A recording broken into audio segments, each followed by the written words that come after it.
नमस्कार दोस्तों, स्वागत है आपको हमारे इंडियन कंप्यूटर साइंस इंस्टीट्यूट में। तो दोस्तों, आज की वीडियो में हम बात करने वाले के मैप के अंदर कितने प्रकार के एक्सप्रेशंस होते हैं, वो सारे एक्सप्रेशंस को आज के क्लास में बताने वाले हैं और ये सारे एक्सप्रेशंस को बहुत ही अच्छे तरीके से डील करके आपको बताने वाले हैं। तो चलिए दोस्तों, स्टार्ट करते हैं बिना देर किए हुए।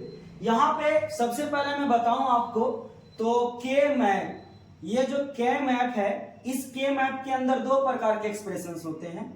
पहला होता है एसओपी और दूसरा होता है आपका पीओएस। जब बात करेंगे एसओपी का तो इसका मतलब होता है सम ऑफ प्रोडक्ट, और जब बात करेंगे पॉस का यानी पीओएस का तो इसमें होता है प्रोडक्ट ऑफ सम। कोई कंफ्यूजन नहीं।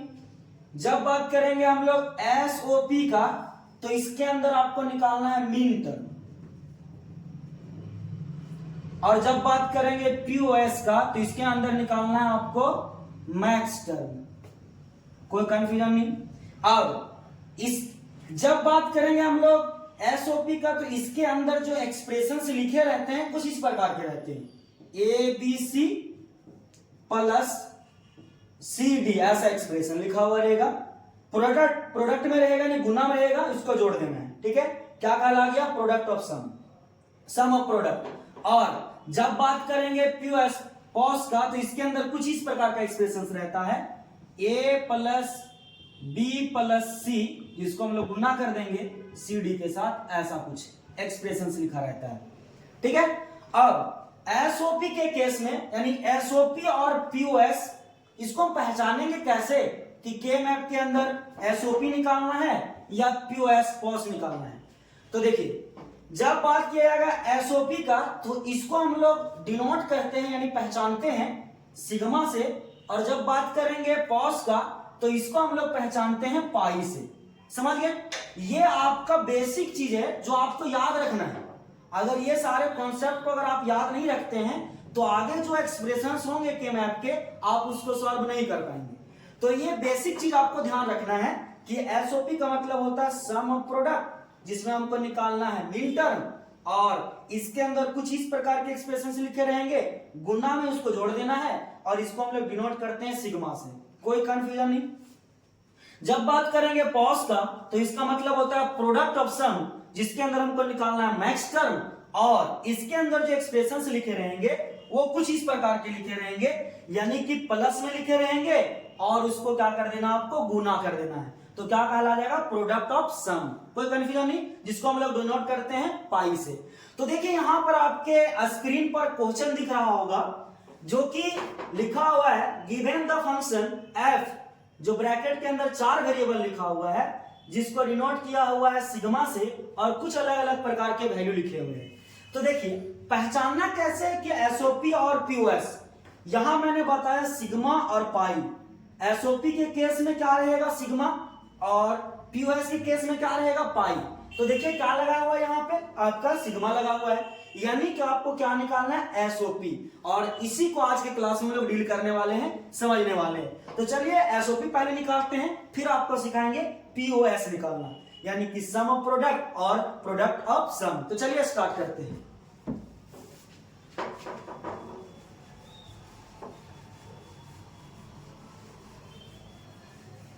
चलिए थोड़ा ध्यान दीजिएगा, एसओपी के केस में क्या होता है? एसओपी में क्या निकालते हैं? सबसे पहले आपको यहां पे ग्रे कोड आना चाहिए। अगर आप ग्रे कोड जानते हैं तभी आप के मैप के एक्सप्रेशंस को सॉल्व कर पाएंगे। अब ये ग्रे कोड होता क्या है, चलिए समझाते हैं आपको ग्रे कोड क्या होता है। तो देखिए, यहां पे आपको समझना होगा, सबसे पहले आपको यहां जानना होगा ग्रे कोड और बाइनरी कोड। ग्रे कोड क्या होता है, बाइनरी कोड क्या होता है? बाइनरी कोड तो सिंपल बात है, यहां पर ग्रे कोड बहुत ही ज्यादा डिफिकल्ट होता है। वही ग्रे कोड से ही आपका सॉल्व होता है के मैप का एक्सप्रेशन। बाइनरी कोड से आपका के मैप का एक्सप्रेशन सॉल्व नहीं होता है। अगर आप बाइनरी कोड से सॉल्व करना चाहेंगे के मैप का एक्सप्रेशन तो आप सॉल्व नहीं कर पाएंगे और आंसर भी आपका गलत हो जाएगा। यहां पर आपको ग्रे कोड याद रखना है। तो चलिए ग्रे कोड क्या होता है उसको समझते हैं। तो ये ग्रे कोड जो होता है, ग्रे जो कोड होता है, ये कोड जो होता है वो निकलता है बाइनरी कोड से। तो चलिए समझते हैं पहले बाइनरी कोड को, उसके बाद हम उसका ग्रे कोड निकालते हैं। Binary code. चलिए बाइनरी कोड क्या होता है? अगर हम बात करें 0 का बाइनरी कोड तो इसका होता है 00। हम बात करें अगर 1 का बाइनरी कोड तो इसका होता है बाबू आपका 01। और अगर हम बात करें 2 का तो इसका होता है 10। और जब हम बात करेंगे 3 का तो इसका होता है 11। ठीक है, ये तो होता है बाइनरी कोड, मगर ग्रे कोड ये नहीं होता है दोस्त। ये हो गया आपका बाइनरी कोड। अब देखिए ये हो गया बाइनरी कोड। अब ये बाइनरी कोड कितना का है? 0 1 2 3 का। ऐसा ही आपका निकालना है grey code. Grey code binary code से ही निकलेगा, बट निकालने का तरीका थोड़ा अलग रहेगा। क्या रहेगा अलग, समझिए। देखिए यहां पर देखिए 0 से जब आगे जा रहा है, वैल्यू जब आगे बढ़ रहा है तो यहां पर एक बीट का चेंजिंग हो रहा है। ध्यान से देखिए 0 से जब आगे गया तो यहां पर एक बीट का चेंजिंग हो रहा है। ध्यान से देखिएगा आप, यहां से जब आगे जाएंगे तो एक बीट का चेंजिंग हो रहा है। जब यहां से आगे गया तो भी यहां पर आपका एक बीट का चेंजिंग हो रहा है। एक बीट का मतलब आपको यह नहीं समझना है कि यहां पर एक लिखाएगा, ये मत समझिएगा। अगर आप ऐसा समझिएगा तो गलत हो जाएगा। आपको इतना ही ध्यान रखना है कि जब अगला वैल्यू लिखा रहा है तो चेंज हो रहा है या नहीं। चेंज हो रहा है तो बीट्स का चेंजिंग हो रहा है। ठीक है, तो 0 से 1 में गया तो चेंजिंग हो गया, बीट चेंज हो गया। 1 से जब आगे गया तो ये भी बीट चेंज हो गया, 0 हो गया तो चेंज हो गया। यहां पर देखिए ये जब 0 आगे गया तो ये भी आपका बीट को चेंज कर दिया, यहां पर भी बदल गया वैल्यू। यानी जब वैल्यू बदलेगा समझ लीजिए बीट का चेंजिंग हो गया। अब इधर एक्सप्रेशन को देखिए, यहां से जब आगे गया तो कोई बीट्स का चेंजिंग हुआ क्या? नहीं। यहां से जब आगे गया तो यहां पर बीट्स का चेंजिंग हो गया। यस या नो मेरे भाई? देखिए यहां 0 का 0 रह गया, यहां से आगे जब बढ़ा तो 0 का 0 रह गया, यानी बीट का कोई चेंजिंग नहीं। जब यहां से आगे बढ़ा तो बीट का चेंजिंग हो गया। यहां जब गया तो यहां पर कोई चेंजिंग नहीं हुआ। अब ध्यान दीजिए इस वाले एक्सप्रेशन को ध्यान से देखिए। यहां पे देखिएगा ध्यान से। जब यहां से बीट चेंजिंग हुआ, जब बीट चेंज हुआ तो यहां पर जब आगे बढ़ा तो यहां पर भी चेंज हो गया और यहां पर भी चेंज हो गया। यहां पे भी चेंजिंग हो गया, यहां पे भी, दोनों जगह पे। यही कहता है ग्रे कोड कि हम दोनों बीट्स को साथ में चेंज नहीं करते हैं। बाइनरी कोड क्या करता है कि यहां जब बीट चेंज किया तो यहां पर भी दोनों का बीट चेंज हो गया, मगर ग्रे कोड में ऐसा नहीं होता है। अगर आपका बीट यहां से चेंजिंग हुआ यहां तो इधर वाला बीट चेंज नहीं होना चाहिए, मगर बाइनरी कोड में देखिए दोनों चेंज हो रहा है। क्या बोले, समझ में आ रहा है ना? तो देखो बाबू इस प्रकार से आपका ग्रे कोड कहता है कि दोनों बीट्स का चेंजिंग होगा तो हम ग्रे कोड नहीं कहलाएंगे। तो इसीलिए इसको बोला गया बाइनरी कोड। तो अब बात आती है कि ग्रे कोड बनेगा कैसे। तो देखिए मैं सिखाता हूं आपको आपका ग्रे कोड कैसे बनता है। देखिए चलिए आप समझते हैं ग्रे कोड, बाइनरी कोड से ही समझते हैं ग्रे कोड को। तो देखिए ध्यान से समझिएगा, 0 का अगर हम ग्रे कोड बात करें तो क्या हो जाएगा? 0 0, कोई कंफ्यूजन नहीं है। अगला बात करें हम 1 का ग्रे कोड तो क्या होगा? वही चीज को हम रहने देते हैं 0 1, कोई कंफ्यूजन नहीं। देखिए ग्रे कोड में क्या कहता है कि इधर का बीट चेंज हुआ तो इधर का नहीं चेंज होना चाहिए। समझ गए? अब इधर तो चेंज हुआ नहीं। अब बात करते हैं 2 का ग्रे कोड का। तो इसमें अब क्या करते हैं हम लोग कि इधर वाले को सेम रहने देते हैं, इधर वाले को चेंज कर देते हैं। तो बीट का चेंजिंग कर दिए, क्या 1 कर दिए, कोई कंफ्यूजन नहीं। देखिए यहां से बीट चेंज हुआ तो 1 हो गया, यहां चेंज नहीं हुआ, यही कहता है ग्रे कोड। अब यहां ध्यान दीजिए, इधर वाले को सेम रहने दिए, इधर वाले को चेंज कर दिए, यही तो कहता है ग्रे कोड कि एक साइड चेंज कीजिए दूसरा साइड चेंज नहीं होना चाहिए, कोई कंफ्यूजन नहीं। अब क्या करते हैं 3 में कि इधर वाले को क्या करते हैं? सेम रहने देते हैं, इधर वाले को चेंज कर देते हैं। तो देखिए हर एक एक्सप्रेशन में एक के बाद एक आपको चेंज नजर आ रहा होगा। देखिए यहां से यहां गया तो बीट्स चेंज हो गया, यहां चेंज नहीं हुआ। यहां ध्यान दीजिए, यहां से यहां गया तो कोई चेंजिंग नहीं, यहां चेंज हो गया। यहां पर ध्यान दीजिए, यहां से यहां गया तो चेंज हो गया, यहां पर कोई चेंजिंग नहीं। यही कहता है ग्रे कोड।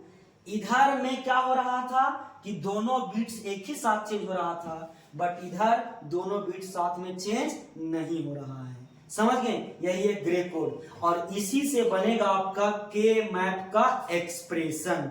कोई कंफ्यूजन नहीं दोस्त। तो चलिए स्टार्ट करते हैं। ये ग्रे कोड आगे जाके यूज होने वाला है तो इसको थोड़ा मैं साइड में लिख देता हूं। क्या है बाबू? पहले देख लीजिए 0 0 किसका बाबू? 0 का। अगला देख लीजिए आप 1 का क्या है बाबू? तो क्या है 0 1। अगला 2 का क्या है बाबू, ध्यान से देख लीजिए 1 1। अगला 3 का क्या है दोस्त, तो देख लीजिए आपका 1 0। ये ग्रे कोड आगे यूज होने वाला है, इसीलिए मैंने इसको साइड में लिख दिया। ठीक है, अब आगे बढ़ते हैं।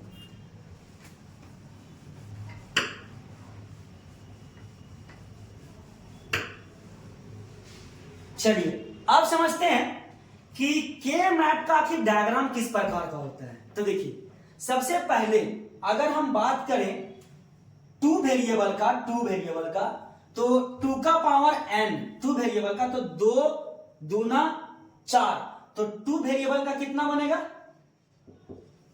वेरिएबल का कितना बॉक्स बनेगा, 4। ऐसा समझ गए, कोई कंफ्यूजन नहीं। जब बात करेंगे हम कितना 3 वेरिएबल का, तो क्या होगा 2 का पावर 3, तो कितना आ जाएगा 2 इंटू 2 इंटू 2, तो 2 दूना 4 दूना 8, ऐसा बनेगा। देख लीजिए 1 2 3 4 5 6 7 8, समझ गए। अगला बात करेंगे 4 वेरिएबल का, तो इसका कुछ इस प्रकार से बनता है, 2 का पावर n पर पुट करेंगे तो 4, तो कितना हो जाएगा देखिए 2 गुना 2 गुना 2 गुना 2, 2 दूना 4 दूना 8 दूना 16, कोई कंफ्यूजन नहीं। चलिए तो यहां पर कुछ इस प्रकार से बनता है इसका।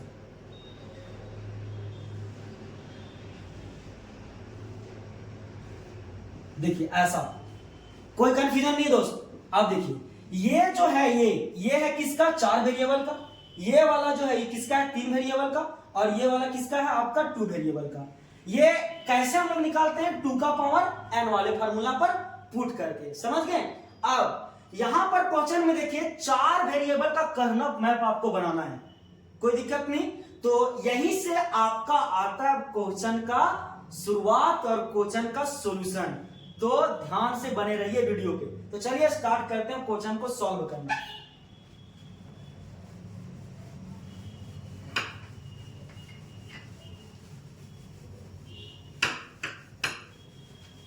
देखिए 4 वेरिएबल का आपको बनाना है कर्नल मैप यानी के मैप, 4 वेरिएबल। तो 4 वेरिएबल का कैसे बनता है, अभी मैंने बताया था आपको, कितना बॉक्स रहता है उसके अंदर, 16। यस या नो मेरे भाई, देखो दोस्त ध्यान से बनाना।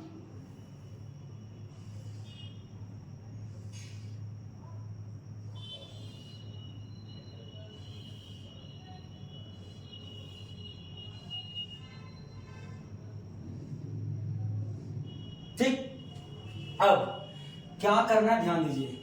इसमें सबसे पहले आपको करना है नंबरिंग। नंबरिंग कैसे क्या आता है, पहले इसका नंबरिंग करना है, फिर इसका रो और कॉलम का हेडिंग देना है, उसके बाद इसका नंबर वैल्यू निकाल देना है, कि मैप आपका सॉल्व हो गया। चलिए तो सबसे पहले नंबरिंग करते हैं। नंबरिंग कैसे होता है, सबसे पहले नंबरिंग होता है आपका यहां से स्टार्ट, ठीक है, यहां से शुरुआत करेंगे। कैसे शुरुआत करेंगे, सबसे पहला वाला में होता है 0, कोई दिक्कत नहीं। उसके बाद अगला होता है 1, कोई दिक्कत नहीं। जब इसमें आप नंबरिंग कर रहे होंगे तो यहां पर 1 के बाद 2 नहीं आता है, यहां आता है 3। काहे आता है वो भी बताने वाले हैं। और 3 यहां आ गया तो 2 कहां जाएगा, उसके बगल वाला में, ठीक है, कोई कंफ्यूजन नहीं। अब 3 तो हो गया, अब क्या आएगा 4 यहां पर, कोई कंफ्यूजन नहीं। उसके बाद क्या हो जाएगा 5। जैसे आप यहां पर 2 संख्या लिखने के बाद एक संख्या को स्किप करके अगला संख्या लिखे थे, वैसा ही यहां पर भी करना है। तो देखिए 5 के बाद 6 छोड़ देना है, क्या लिखना है 7। चलिए यहां पर 7 लिख दिए। अब यहां 6 तो बचा हुआ है ना, 6 को यहां पर लिख देंगे, कोई कंफ्यूजन नहीं। जैसे आप यहां पर 2 संख्या लिखने के बाद तीसरा संख्या को बदल दिए थे, वैसा ही 2 बॉक्स फिल होने के बाद तीसरा बॉक्स को बदल देना है, ठीक है। तो क्या हो जाएगा बताइए, 7 के बाद क्या लिखाएगा आपका 8, चलिए 8 यहां लिख दिए। फिर क्या लिखाएगा 9, 10 तो यहां लिखाएगा नहीं क्योंकि इसको बदलना है, तो कितना हो जाएगा बाबू 11, यहां हो जाएगा 10, यहां कितना हो जाएगा 12, यहां पर कितना हो जाएगा 13, यहां 14 नहीं होगा, यहां कितना होगा 15, यहां पर होगा 14। अब ये नंबरिंग होता कैसे है भाई, वो भी सिखाने वाला हूं आपको मैं। चलिए मैं सिखाता हूं आखिर ये 3 यहां कैसे आ गया, यहाँ 12 कैसे आ गया, यहाँ 11 कैसे आ गया, यहाँ 7 कैसे आ गया, यहाँ 15 कैसे आ गया, वो भी मैं आपको सिखाने वाला हूं। चलिए दिखाते हैं। यहां तक तो हो जाने के बाद आपको इसका रो का हेडिंग और कॉलम का हेडिंग दे देना है। समझ गए? रो का हेडिंग और कॉलम का हेडिंग देना है। कैसे देना है? अब ये काम आएगा ग्रे कोड। यही ग्रे कोड से आपको इसका रो और कॉलम का हेडिंग देना है। चलिए देते हैं। सबसे पहले जो ये आपका ग्रे कोड है, ये जो ग्रे कोड है 0 का, इसको यहां पर लिख देना है, यहां पर ऐसे, ठीक है। उसके बाद आगे इसको लिख देना है आपका 01। अब अगला ध्यान दीजिए, अगला जो ग्रे कोड लिखाएगा वो कौन सा लिखाएगा बाबू? ये वाला ना, यस या नो? कोई कंफ्यूजन नहीं। अगला कौन सा लिखाएगा? ये वाला। चलिए लिख देते हैं 10। कोई कंफ्यूजन नहीं। अगला क्या हो जाएगा? 00। अगला क्या हो जाएगा? 01। अगला क्या हो जाएगा? 11। अगला क्या हो जाएगा? आपका 10। कोई कंफ्यूजन नहीं। अभी तो मैंने आपका ग्रे कोड को फिल करा है। वैसा ही आपको ये 4 वेरिएबल है, ये 4 वेरिएबल को भी फिल कर देना है। कैसे फिल करना है? चलिए देखिए। इधर आपको ए बी लिख देना है, इधर आपको लिख देना है सी डी, क्योंकि 4 वेरिएबल के लिए बना रहे हैं। तो इधर एक के लिए ए बी और इधर सी डी। इधर जो ग्रे कोड आप लिखें उसी के बगल में ए बी लिख देना है और इधर आपको सी डी लिख देना है। चलिए लिखते हैं ए बी और ए बी। कोई कंफ्यूजन नहीं। अगला यहां क्या हो जाएगा? C D. अगला सी डी और सी डी। अगर आपके के मैप के एक्सप्रेशंस में अगर यहां पर पी क्यू आर एस दिया है तो पी क्यू आर एस बिठाना, आपको जो दिया रहेगा उसी को बिठाना है, ठीक है। अब ध्यान दीजिए, यहां पर हमको कौन से एक्सप्रेशंस को सॉल्व करना है? एसओपी का। तो उसमें क्या होता है कि जिसमें 0 रह गया उसके वेरिएबल पे बार लगा देना है, बार। चलिए लगाते हैं, यहां बार 0 पे लगाना है एसओपी के केस में। और पीओएस का केस रहेगा तो किस पे लगाना है? 1 पे बार। समझ गए? चलिए तो यहां पर किस पे बार हो जाएगा? ए पे। अरे ए पे होगा ना भैया, अगला यहां पर तो नहीं होगा। अगला देख लीजिए, इसमें किसी में नहीं होगा, इसमें किसमें होगा? बी पे होगा। कोई कंफ्यूजन नहीं। आगे इसमें देखिए सीडी में बार बिठा देना है, दोनों में 0 तो दोनों में बिठा दिए, इसमें एक में 0 तो एक में बिठा दिए, इसमें देखिए नहीं है तो नहीं बिठाएंगे, इसमें यहां पर बिठा दिए। कोई कंफ्यूजन नहीं। इतना करने के बाद नंबरिंग बिठा दिए, उसके बाद वेरिएबल बिठा दिए, उसके बाद ये जो आपका वैल्यू दिया गया है बाबू, वो वैल्यू के यहां पर पुट कर देना है। चलिए पुट करते हैं। पहला क्या है? 0, तो 0 वाला पुट कर देंगे। अगला क्या है? 2, तो 2 वाला में पुट करेंगे। अब 2 वाला में क्या पुट करेंगे वो सुनिए, थोड़ा सा ध्यान दीजिएगा क्या पुट करना है। देखिए पहला क्या है? 0, तो पुट आपको 0 नहीं करना, जैसे मैंने अभी पुट कर दिया था ऐसा गलती भी नहीं करना आपको। समझ गए? 0 मैंने जैसे पुट कर दिया था, 0 नहीं पुट करना है। जो यहां वेरिएबल दिया गया है उसके जगह जगह पे 1 बिठाना है। 1 किसमें? एसओपी के केस में। और अगर पीओएस का केस रहेगा तो 0 बिठाना है। समझ गए? तो क्या बिठाएंगे अभी? 1 1। तो 0 पहला बिठाएंगे, पहला किसमें? 0 में 1। अगला किसमें? 2 में, तो यहां 1। अगला 3 में, यहां 1। अगला 4 में, तो यहां पर 1। अगला 5 में, यहां पर 1। अगला 8 में, 8 कहां? यहां पे, ठीक है। अगला 10 में, यहां पर। अगला कितना है? 11, तो यहां 11 में बिठा देंगे। अगला कितना है? 12 में बिठा देंगे। अगला कितना है? 13, तो 13 पर बिठा देंगे। कोई कंफ्यूजन नहीं, ठीक है। अब मैंने वेरिएबल के जगह पर मैंने क्या कर दिया? नंबरिंग को बिठा दिया, ठीक है। अब इसका बनाना है आपको पेयर। देखिए कैसे कैसे पेयर बनता है, 4 बात देख लीजिए, सॉरी 3 बात। एक ऑक्टल और एक अगला क्वार्ट्स और अगला पेयर। जब बात करेगा ऑक्टल का तो 8 का पेयर होगा, और जब बात करेगा क्वार्ट्स का तो 4 का पेयर होगा, और जब बात करेगा पेयर का तो कितना का पेयर होगा? 2 का पेयर होगा, यानी कि 2 का जोड़ा होगा। देखिए के मैप के अंदर 8 का जोड़ा बनाते हैं जिसको हम लोग क्या बोलते हैं? ऑक्टल बोलते हैं। और के मैप के अंदर 4 का पेयर बनता है उसको हम लोग क्वार्ट्स बोलते हैं। और दो का पेयर बनता है उसको बोलते हैं पेयर। समझ गए? मतलब कि 4 का ग्रुप बनाना है, 8 का ग्रुप बनाना है और 2 का ही ग्रुप बनाना है। किसका ग्रुप बनाना है? जो वेरिएबल जो इधर दिया गया था, जो वैल्यू दिया गया था, इस वैल्यू का जो आप नंबरिंग पुट किया यहाँ पे 1 1, उसी का आपको पेयर बनाना है। कितना का? 8 का, 4 का, 2 का। 8 को ऑक्टल बोलते हैं, 4 को क्वार्ट्स बोलते हैं और 2 को पेयर बोलते हैं। जिसका ज्यादा संख्या रहेगा उसका पहले पेयर बनाना है। तो बताइए 8 का यहां बन रहा है कहीं क्या? 8 का देखिए 8 ग्रुप में दिख रहा है 1? नहीं। 4 दिख रहा है, ध्यान से देखिए कहां? यहां पर। ठीक है, 4 का ग्रुप बना दिए। अब ध्यान दीजिएगा यहां पे 4 का बना दिए, उसके बाद अब कैसे बनेगा? ध्यान से देखिए, ये वाला 4 इधर बनेगा, एक इधर बनेगा, एक इधर बनेगा और एक इधर बनेगा। अब बोलेगा सर ये आप 4 का कैसे बना दिए? तो चलिए मैं आपको बताता हूं। ये आपका समझिए यहां पे ये है पेज, ठीक है? यहां पे आपका 1 लिखा हुआ है, ध्यान से देखिएगा। यहां 1 लिखा हुआ है, यहां 1 लिखा हुआ है, यहां 1 लिखा हुआ है और यहां 1 लिखा हुआ है। जरा ध्यान से देखिए, अगर हम इसको ऐसे मोड़ेंगे तो बाबू नहीं होगा 4 गुरे, नहीं बुझा? अरे समझ में आ रहा है? ये 4 ऐसे जब जोड़ेंगे तो ये 4 को बनेगा कि नहीं बनेगा? समझ में आया? तो वह इसीलिए बनाया गया उसको। समझ में आ गया? चलिए अब कहां और बनेगा वो भी देख लीजिए। चलिए अगला देखिए, यहां पर बन रहा है, तो यहां पर हम लोग नहीं बनाएंगे। काहे नहीं बनाएंगे? क्योंकि ये सारे जितने भी 1 है ये सारे इंगेज्ड हैं, मतलब कि पहले से इसके अंदर पेयर बना हुआ है। देखिए जब सारे 1s इंगेज्ड हो यानी कि ग्रुप में हो तो उसको पेयर नहीं बनाना है। समझ गए? जब एक 1 खाली हो और दूसरा पेयर में हो तब बना देंगे, ठीक है?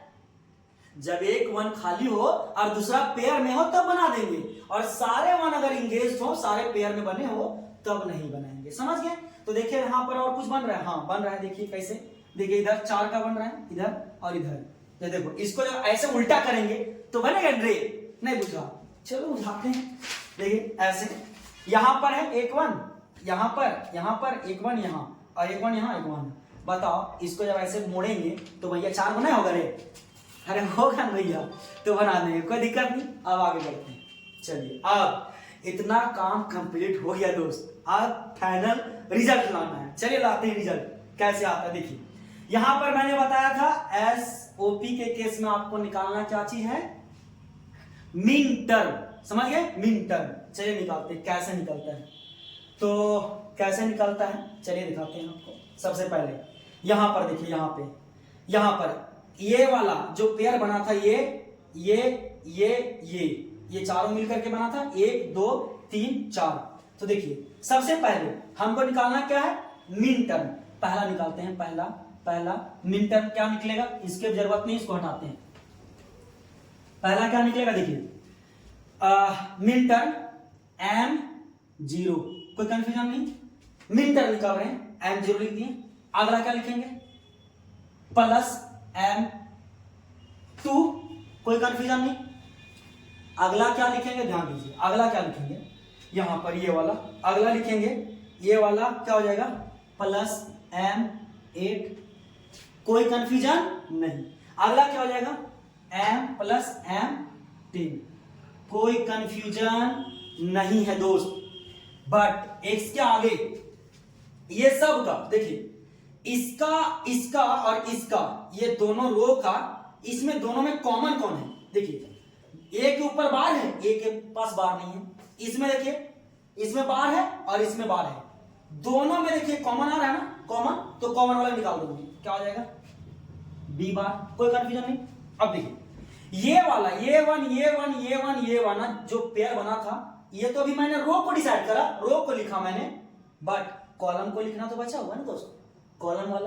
तो कॉलम में देखो ये दोनों में कौन है बाबू?